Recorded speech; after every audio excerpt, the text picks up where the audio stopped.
श्रीराम. आपल्या सर्वांच्या हृदयस्थ वसणाऱ्या आत्मारामास साष्टांग प्रणिपात करून गोस्वामी तुलसीदास रचित श्री रामचरितमानस या ग्रंथातील जो तृतीय सोपान अरण्यकांड याचं आपण चिंतन करत आहोत. सज्जन हो, हे आपलाच कथा चिंतन क्रमांक 745. आपण प्रभू रामचंद्रांनी स्वतःच्या मुखाने सांगितलेली ही गीतेच्या सारांशाची मालिका अभ्यासत आहोत. लक्ष्मणाने प्रभू रामचंद्रांना अत्यंत निष्कपट भावनाने परमार्थाचे 6 प्रश्न केले आणि त्या आधाराने माया काय आहे, ज्ञान काय आहे, वैराग्य काय आहे, जीव आणि ईश्वरामधला भेद काय आहे, भक्ती काय आहे, अशा रीतीने लक्ष्मण प्रभू रामचंद्रांना आत्मोद्धारासाठी प्रश्न विचारत आहेत. जे खरं तर शेषावतार असलेले हे लक्ष्मण, त्यांना वेगळ्या उद्धाराची गती नाहीच, परंतु हा सर्व प्रपंच केवळ आमच्यासारख्या जीवांसाठी म्हणून लक्ष्मणाने प्रभू रामचंद्रांच्या जवळ उघडलेला आहे. प्रभू रामचंद्र लक्ष्मणाला मायेचं स्वरूप समजावून सांगतात आणि या मायेच्या विद्या अविद्या प्रांतामध्ये अविद्या कशी जीवाला दुःखदायक आहे, तर विद्या ही जीवाला कशा पद्धतीने त्याला या ईश्वर स्वरूपापर्यंत घेऊन जाते, तो मार्ग त्यांनी सांगितला. आणि या विद्या स्वरूपिणी मायेचं ध्येय आहे ज्ञानप्राप्ती. ते ज्ञान याचाच अर्थ जीवाला स्वतःच्या स्वरूपाचं दर्शन होणं, हे मायेचं जंजाळ त्याच्यासाठी नाहीसं होणं. आणि सज्जनो, या अशा ज्ञानाच्या अवस्थेमध्ये तो कशा पद्धतीने आचरण करतो त्याची लक्षणं आपण कालच्या टप्प्यामध्ये बघितली.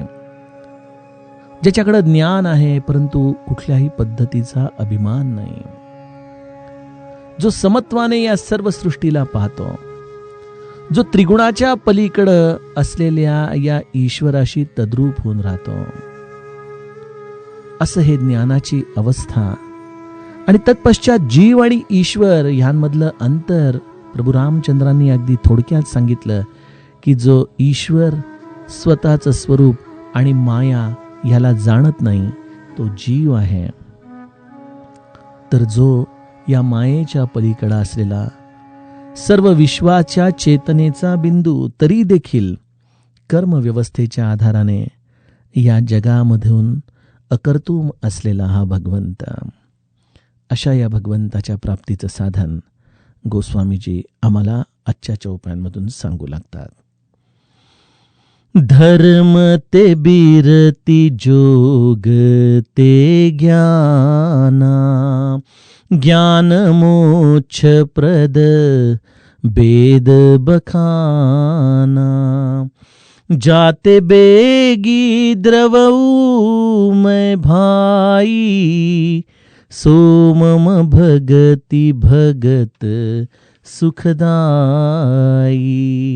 सो सुतंत्र अवलंबन आना, तेहि आधीन ज्ञान विज्ञाना, भगति तात अनुपम सुख मूला, मिलई सो संत होई अनुकूला, भगति की साधन कहूँ बखानी, सुगम पंथ मोहि पावहि प्राणी, प्रथम ही विप्रचरण ति प्रीति, निज निज कर्म निरत श्रुति रीति, एहि कर फल पुनि विषय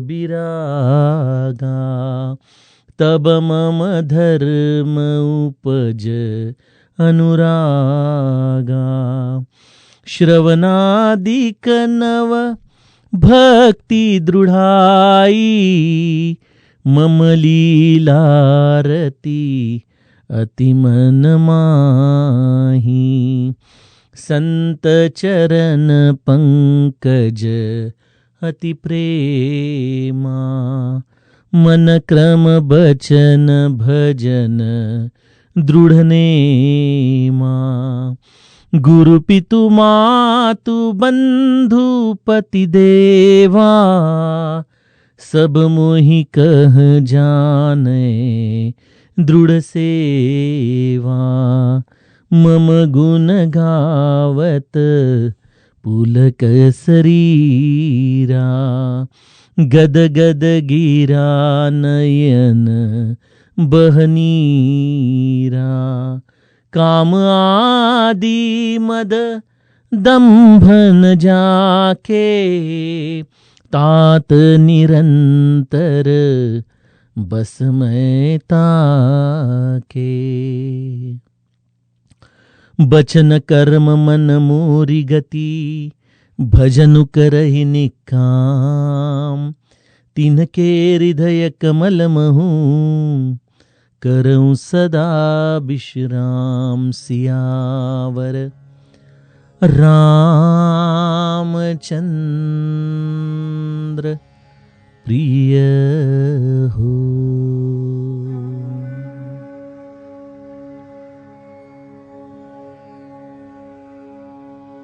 सज्जनो, मी जीव नाही, मी त्या परमात्म्याचा अंश आहे, ज्याचं वर्णन भगवद्गीतेपासून आम्हाला आदि शंकराचार्यांपर्यंत प्रत्येकाने सांगितलं.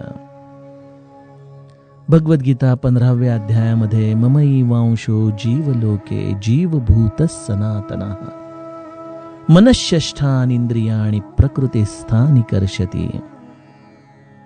मीच अंश रूपाने या जीवात्म्यांमध्ये वास करतो, मीच या सर्व जीवात्म्यांचा भोक्ता आहे. अशा रीतीने भगवंत या जीव स्वरूपाच्या अवस्थेमध्ये आपण कशा पद्धतीने राहतो याचं वर्णन आम्हाला सांगतात. आदि शंकराचार्य देखील म्हणतात की अहम नैव भोजनम नैव भोजन भोक्ता. मी भोजन नाही, मी त्या भोजनाचा भोक्ता नाही. मग मी कोण आहे? चिदानंद रूप शिवोहम शिवोहम. अहम निर्विकल्पो निराकार रूपो विभुत्वाच्च सर्वत्र सर्वेंद्रियाणी. संतांनी ही अनुभूती आपल्या हृदयामध्ये जाणली की आपण जीव नाही.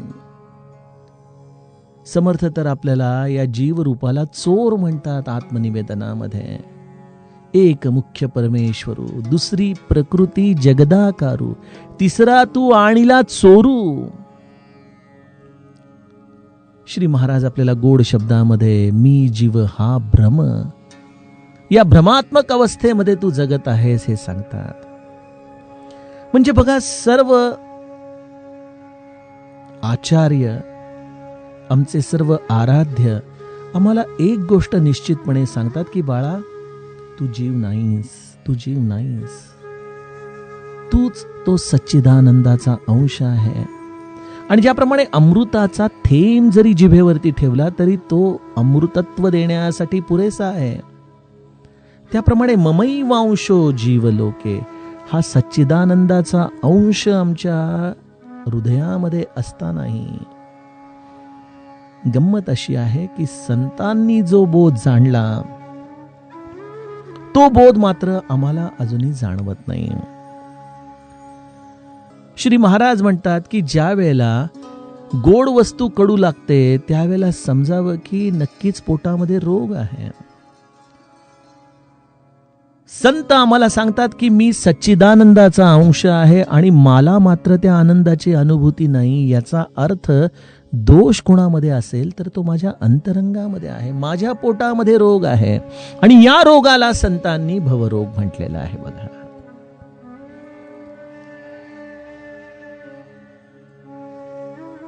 या भवरोगामुळं आम्ही स्वतः आनंद स्वरूप असूनही आपल्या आनंदासाठी आम्ही गावोगाव भटकत या जगाच्या बाजारामध्ये शोधण्याचा प्रयत्न करतोय.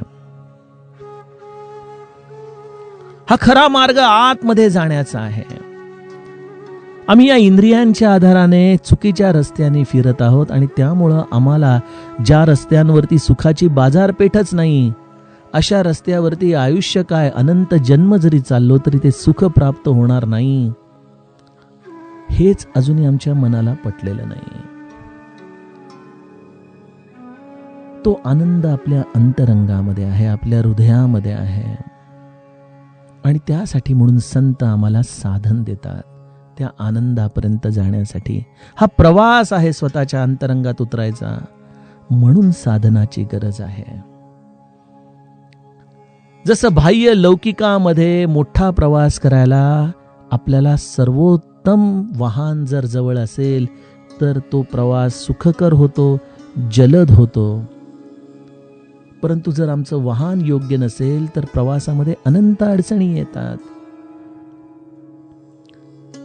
त्याप्रमाणे या अंतरंगाच्या प्रवासामध्ये जाण्यासाठी देखील आम्हाला संत वेगवेगळ्या प्रकारची ही साधनरूपी वाहनं सांगत आहेत.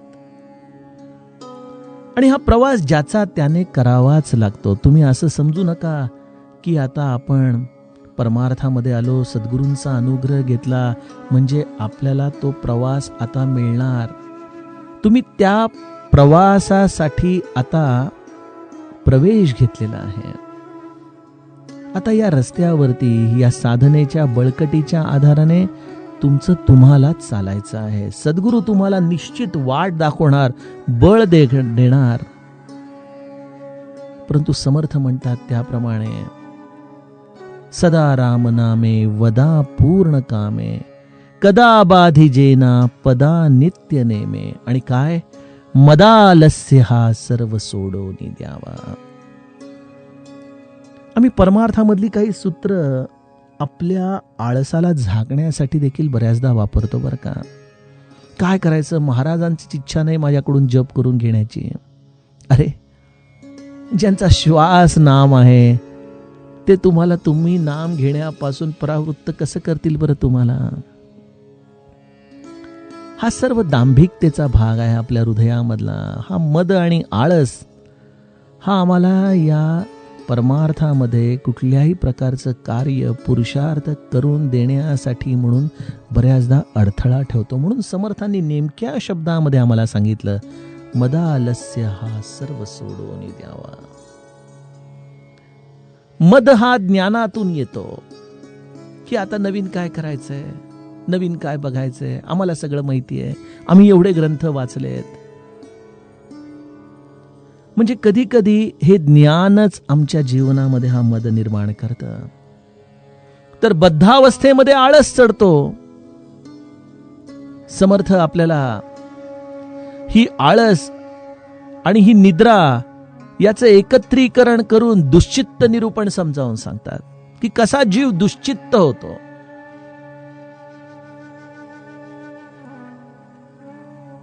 आणि त्यामुळं आमच्याकडून साधन घडत नाही सज्जनो. आणि हा मनुष्य जन्म हा एक असा अद्भुत आविष्कार आहे आम्हाला मिळालेला की आम्ही अगदी मनाचा निश्चय जर केला आणि त्या निश्चयाने जर आम्ही त्या अंतरीच्या प्रवासामध्ये उतरलो तर याच जन्मी येणोची काळे संसारी होई जे निराळे मोक्ष पावी जे निश्चळे स्वरूपाकारे. समर्थ आम्हाला आश्वासन देतात की याच जन्मामध्ये तुमचं काम होईल.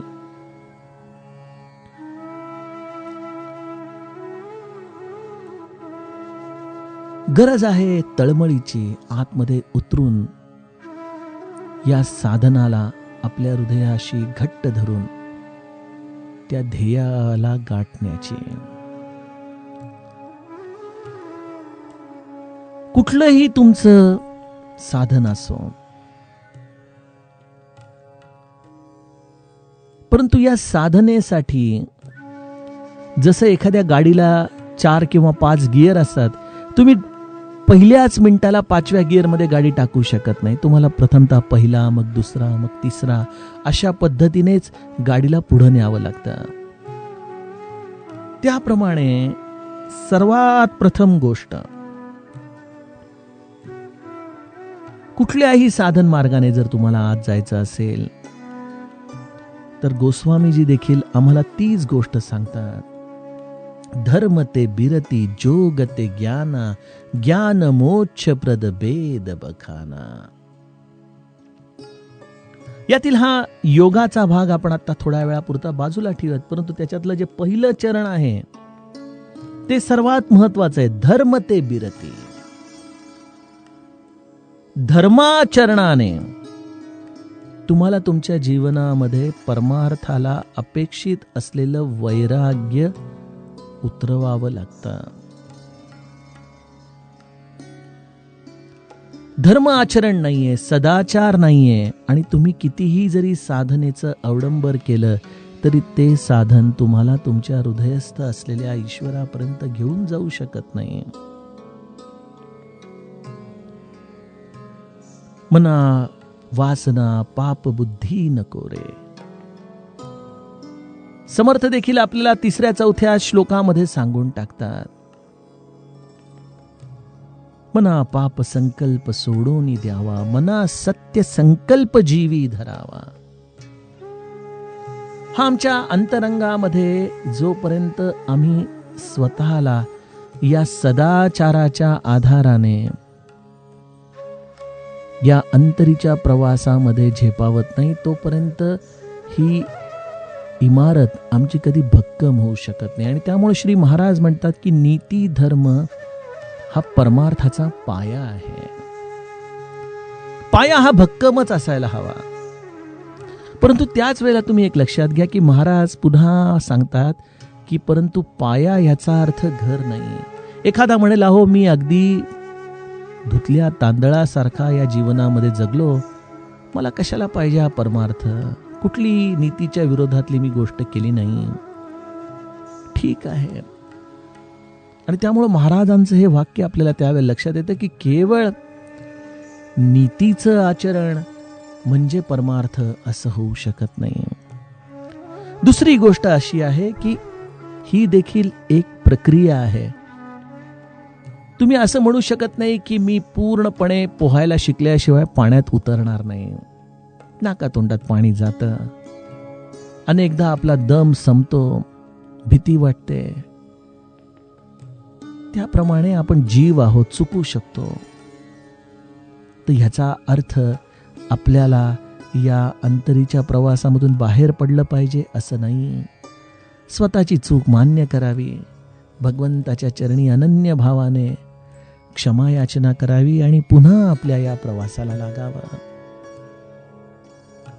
त्यामुळे या सदाचाराचं महत्व सर्वप्रथम गोस्वामीजी आम्हाला सांगतात.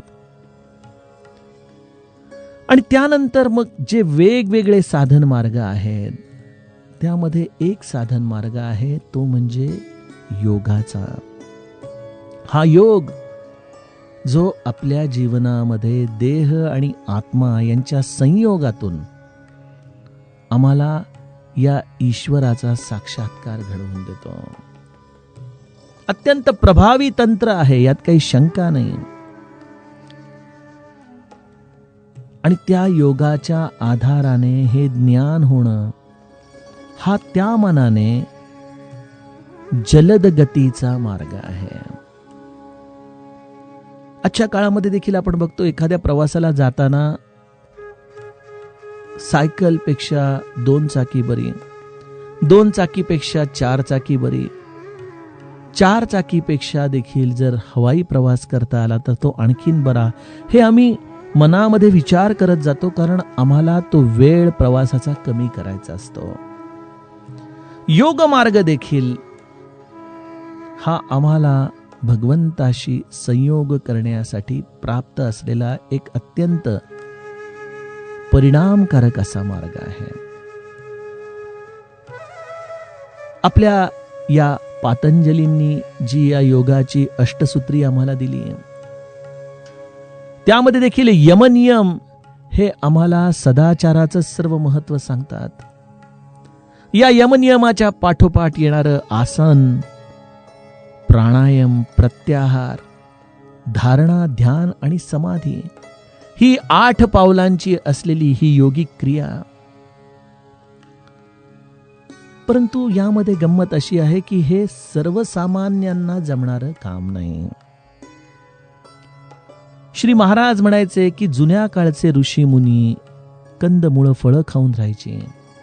सर्व प्रकारच्या असलेल्या या स्वतःच्या देहशुद्धीची, मनशुद्धीची सर्व ती आचरण करायची आणि त्यामुळं त्यांच्या या जीवनामध्ये त्यांना योग मार्ग हा सुलभ होता.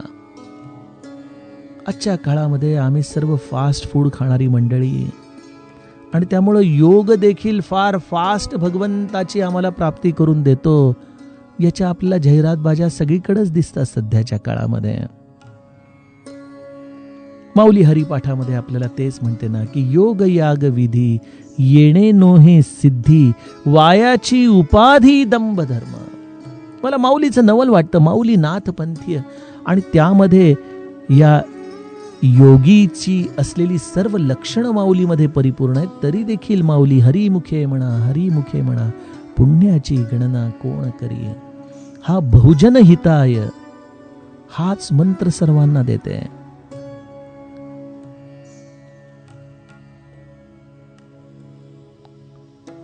आणि त्यामुळं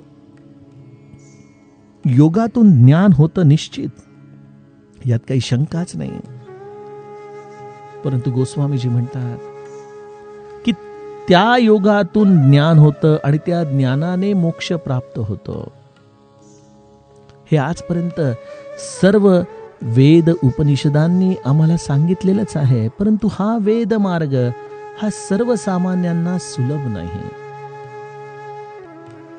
मग ह्याचा अर्थ असा आहे का की या विश्वातल्या केवळ काही मोजक्या योगी मंडळींनाच भगवंत हा साध्य आहे, बाकीच्या जीवांना त्याच्या प्राप्तीचं इतर साधनच उपलब्ध नाही? यावरती भगवंत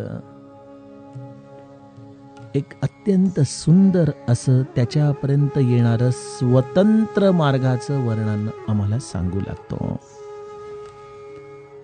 तो स्वतंत्र मार्ग आहे. गोस्वामीजी म्हणतात, जाते बेगी द्रवऊ मैं भाई सो मम भगती भगत सुखदाई. ज्याच्यामुळे मी लवकर प्रसन्न होतो. हे लक्ष्मणा, ते साधन आहे माझ्या भक्तीचं. ती भक्ती जी सर्व भक्तांना अत्यंत सुख देणारी आहे.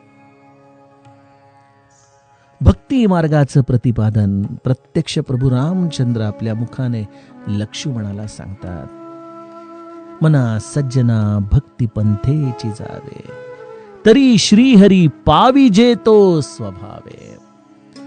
या भक्ती पंथावरती जणू काही हा श्रीहरी आपली वाट पाहत आहे, कारण या मार्गावरती असलेल्या वाटसरूंच्या बद्दल स्वाभाविक प्रेम या श्रीहरीच्या अंतःकरणामध्ये आहे बघा. आणि त्यामुळे श्री महाराज देखील म्हणायचे की मला ज्ञानीपेक्षा अडाणी आवडतो, पंडितापेक्षा देखील एखादा गावंढळ आवडतो. याचं कारण असं आहे की यांच्या मनामध्ये कुठलेही तर्क नसतात.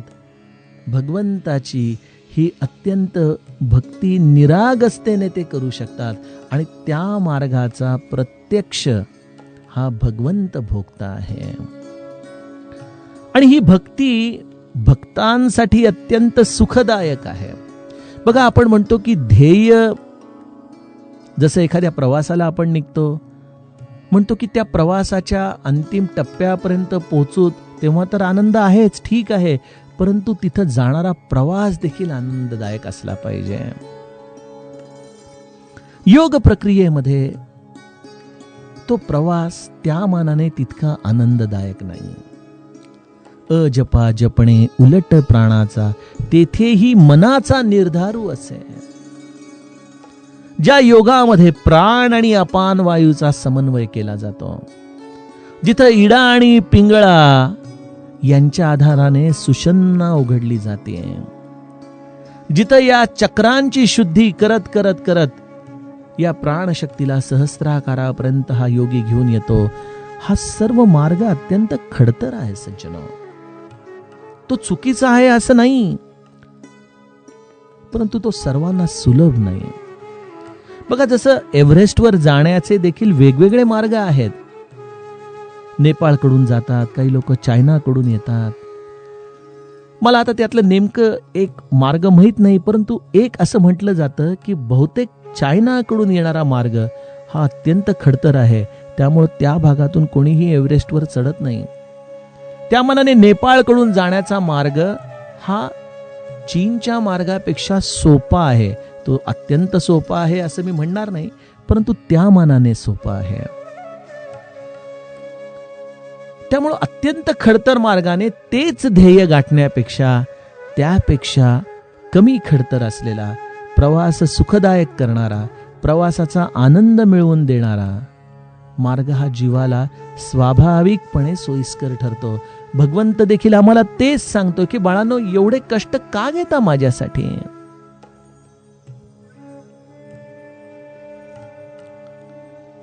श्री महाराज म्हणतात, भगवंत हा प्रेम साध्य आहे, कष्ट साध्य नाही. आणि त्यामुळं आपण अशा पद्धतीने कष्ट करून भगवंतापर्यंत जाणं हे प्रत्यक्ष सद्गुरूंना देखील मान्य नाही. आणि भगवंत त्यामुळे आम्हाला सांगतो की हा भक्तीचा मार्ग सुख देणारा आहे. आणि या भक्ती मार्गासाठी भगवंताने जणू काही एक VIP रोड बनवावा. जसं आपण बघतो की पंतप्रधान किंवा राष्ट्रपती दर्जाचे जेव्हा लोक बाहेर पडतात तेव्हा त्यांच्यासाठी रस्ते मोकळे केले जातात. इतर कुठल्याही वाहनांना तिथं प्रवेश नसतो. तो मार्ग हा स्वतंत्र केला जातो. त्याप्रमाणे प्रभू रामचंद्र लक्ष्मणाला म्हणतात की जो भक्तीच्या मार्गाने माझ्याकडे येतो त्या भक्ती मार्गाला इतर कुठल्याही गोष्टीचं अवलंबन नाहीये. ती भक्ती ही स्वतः स्वतंत्र आहे. त्या भक्तीचा हा मार्ग थेट माझ्यापर्यंत येऊन पोचतो. आणि लक्ष्मणा, मी तुला ज्ञानाचं महत्व सांगितलं. योग मार्गाच्या आधाराने ज्ञान हे त्याचं अंतिम ध्येय ठरतं, परंतु भक्तीची गाडी या ज्ञानाला ओलांडून देखील पुढे निघून जाते आणि याची प्रत्यक्ष जाणीव त्या भक्ताला देखील होत नाही. ही त्याची खरी गंमत आहे.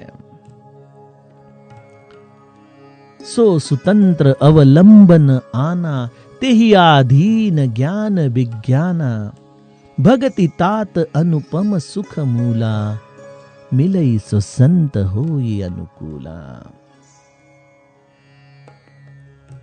योग मार्गाच्या आधाराने ज्ञान हे ध्येय, परंतु भक्तीमध्ये या ज्ञानाची प्राप्ती कधी होऊन जाते हे त्या प्रत्यक्ष जीवाला देखील कळत नाही. न कळेची कळो येईल उगले, नामे या विठ्ठले काचिया, तुकाराम महाराज म्हणतात.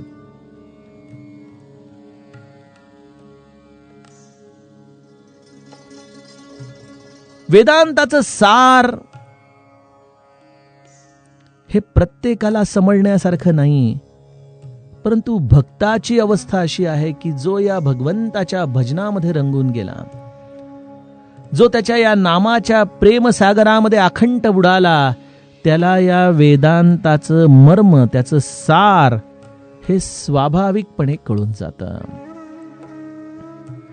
त्यासाठी त्याला आणखीन वेगळ्या कुठल्या साधनाचा आधारच घ्यावा लागत नाही. भक्ती ही स्वतःमध्ये परिपूर्ण आहे.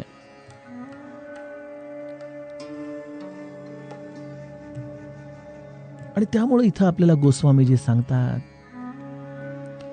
की ही परिपूर्ण असलेली भक्ती, तिचा हा सर्व प्रवास आणि त्या प्रवासामध्ये प्राप्त होणारं हे अंतिम ध्येय हे अत्यंत अनुपम आणि सुखाचा मूळ असा मंत्र आहे. बघ,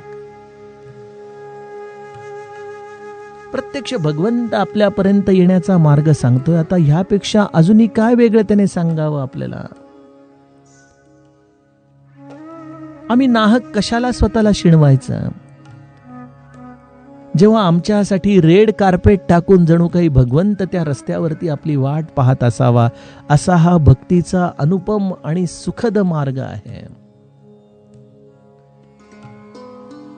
मग हा मार्ग प्रत्येकाला का नाही प्राप्त होत? होय की नाही? जर एखादा मार्ग एवढा साधा आहे, सरळ आहे, सोपा आहे, त्या मार्गावरती भगवंत उभा आहे, जो आनंद स्वरूप आहे, जो मला माझ्या अंतरंगामध्ये असलेल्या या आनंदाचा बोध करून देईल, खरं तर समस्त विश्वासाठी हा एकच राजमार्ग असला पाहिजे. परंतु गोस्वामीजी म्हणतात की त्या भक्तीच्या मार्गाचं अवलंबन हा जीव स्वतः आपल्या बुद्धीने ठरवू शकत नाही. मिलई सो संत होई अनुकूला. या मार्गावरती प्रवेश मिळण्यासाठी आम्हाला कोणाचं तरी शिफारस पत्र असावं लागतं. आणि इथं कुठल्याही लौकिक जगातल्या अधिकाऱ्याचं शिफारस पत्र उपयोगाला येत नाही. इथं केवळ एकच व्यक्ती आम्हाला या भक्ती मार्गामध्ये प्रवेश मिळवून देऊ शकते, आणि ती म्हणजे जेव्हा संताचं आमच्यावरती स्वाभाविक प्रेम, ही त्याची करुणा आमच्यावरती ओसंडून वाहू लागते, तेव्हा या संताची करुणाच आम्हाला या भक्ती मार्गावरती आपसूकपणे प्रवेश मिळवून देते.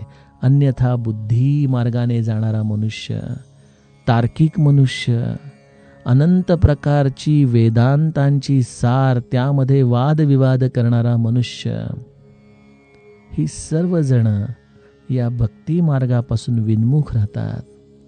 सज्जनो, आज ज्ञानेश्वर जयंतीचा दिवस आहे. नाथांनी ज्या या मूळ ज्ञानेश्वरीला शुद्ध केलं, तो हा आजचा दिवस. आणि ज्या ज्ञानेश्वरीचा हा भक्ती योग हा प्राण आहे, ज्या माऊलीने या हरिपाठ रूपाने आम्हाला सर्वांना भगवत नामाचं महात्म्य वारंवार सांगितलं, आणि त्याच भक्ती मार्गाचं प्रतिपादन प्रत्यक्ष भगवंत आज आम्हाला या गीतेमधून सांगतोय की या भक्ती मार्गावरती हा जीवाचा प्रवास अत्यंत अनुपम आणि सुखद आहे. हो, परंतु जोपर्यंत संताची कृपा त्यावरती होत नाही, तोपर्यंत त्याला या मार्गावरती प्रवास करता येऊ शकत नाही. सज्जनो, हा संत आमच्यावरती कधी कृपा करतो, आणि या भक्ती मार्गाच्या असलेल्या वेगवेगळ्या अवस्था काय आहेत त्याचं चिंतन आपण आता उद्याच्या कथाप्रवाहामध्ये करूया. जानकी जीवन स्मरण. जय जय राम.